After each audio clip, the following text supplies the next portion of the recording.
আসসালামু আলাইকুম বন্ধুরা, স্বাগতম তোমাদের প্রিয় চ্যানেলে। আজকে আমরা শিখব সপ্তম শ্রেণীর গণিতের অনুশীলনী ১.২ এর ১৯ এবং ২০ নম্বর ম্যাথের সমাধান। তাহলে দেখো যে ১৯ নম্বর ম্যাথে যেটা বলছে, কোনো ক্ষুদ্রতম পূর্ণবর্গ সংখ্যা ৯, ১৫ এবং ২৫ দ্বারা বিভাজ্য। তাহলে এখন দেখো যে তোমাদের বইয়ের কিন্তু ম্যাথ এটা যে কোন ক্ষুদ্রতম পূর্ণবর্গ সংখ্যা ৯, ১৫, ২৫ দ্বারা বিভাজ্য। এখন যখন তুমি পরীক্ষা দিতে যাবা, তখন এইখানে ৯ এর জায়গায় ১০ থাকতে পারে, ১৫ এর জায়গায় ২৫ থাকতে পারে, ২৫ এর জায়গায় আবার ৩৫ থাকতে পারে। তাহলে দেখো সেম টাইপের কোয়েশ্চেন তোমার হচ্ছে শুধুমাত্র ডিজিট গুলা চেঞ্জ হইতে পারে। তাই না? দেখো তুমি যখনই এই টাইপের ম্যাথ পাবা যে কোনো ক্ষুদ্রতম পূর্ণবর্গ সংখ্যা এত, এত দ্বারা বিভাজ্য, তখন তুমি কি করবা? যে এই যে সংখ্যাগুলা আছে, এই সংখ্যাগুলার হচ্ছে লসাগু বের করবা। কি বের করবা? লসাগু।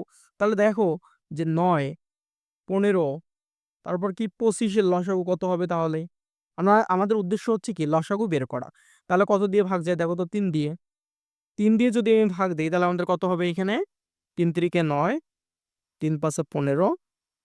এটা কি ভাগ যাবে? এটাকে ভাগ যাবে না। সো ২৫ এর ২৫। এখন দেখো আমরা কত দিয়ে দিব? ৫ দিয়ে। ৫ দিয়ে যদি দেই ৩ এর জায়গায় ৩ থাকবে। ৫ অক্কে ৫, ৫ পাঁচা ২৫। তাই না? তাহলে দেখো আমরা লসাগু কি পাইলাম? লসাগু পাইলাম হচ্ছে ৩ গুণন ৩ গুণন হচ্ছে ৫ গুণন ৫। ওকে। তাহলে এখন দেখো যে লসাগু আমাদের কত বের হয়? ৫ পাঁচা কত? ২৫। ২৫ গুণন ৯ তাহলে আমাদের কত হবে? ২২৫। ২৫ গুণন ৯ দিলে হচ্ছে ২২৫। তাহলে বলছে কোন ক্ষুদ্রতম পূর্ণবর্গ সংখ্যা ৯, ১৫ এবং ২৫ দ্বারা বিভাজ্য? আমাদের প্রথম কাজ হচ্ছে লসাগু বের করা। লসাগু বের করার পর আমি কত পাইছি? ২২৫ পাইছি। তাহলে আমি বলতে পারি যে ২২৫ পূর্ণবর্গ সংখ্যাটি পূর্ণবর্গ সংখ্যাটি ৯, ১৫ ও ২৫ দ্বারা বিভাজ্য। ২৫ দ্বারা বিভাজ্য। আশা করি তোমরা হচ্ছে বুঝতে পারছো। ওকে। তাহলে এটা আমাদের গেল। পরের যেটা ম্যাথ আছে আমরা পরেরটা একটু দেখি। ২০ নাম্বার ম্যাথটা। বলছে একটি ধান ক্ষেতের ধান কাটতে শ্রমিক নেওয়া হলো। প্রত্যেক শ্রমিকের দৈনিক মজুরি তাদের সংখ্যার ১০ গুণ। দৈনিক মজুরি। দৈনিক মোট মজুরি এত টাকা হলে শ্রমিকের সংখ্যা বের করো। কার সংখ্যা? শ্রমিকের সংখ্যা। হুম? তাহলে প্রত্যেক শ্রমিকের দৈনিক মজুরি তাদের সংখ্যার ১০ গুণ। তাই না? তাহলে এখন দেখো আমরা ধরি সমাধানে যখন আমরা আসব, সমাধান আমরা ধরলাম যে ধরি শ্রমিক সংখ্যা, হ্যাঁ? শ্রমিকের সংখ্যা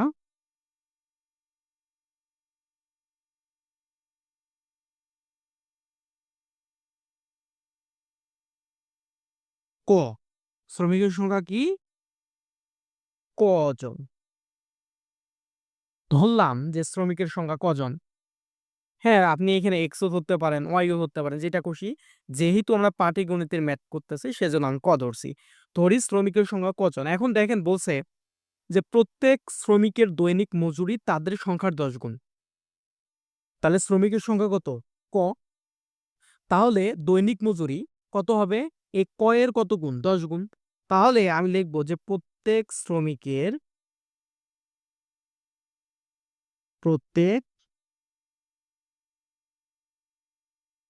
শ্রমিকের কি লিখব? দৈনিক মজুরি।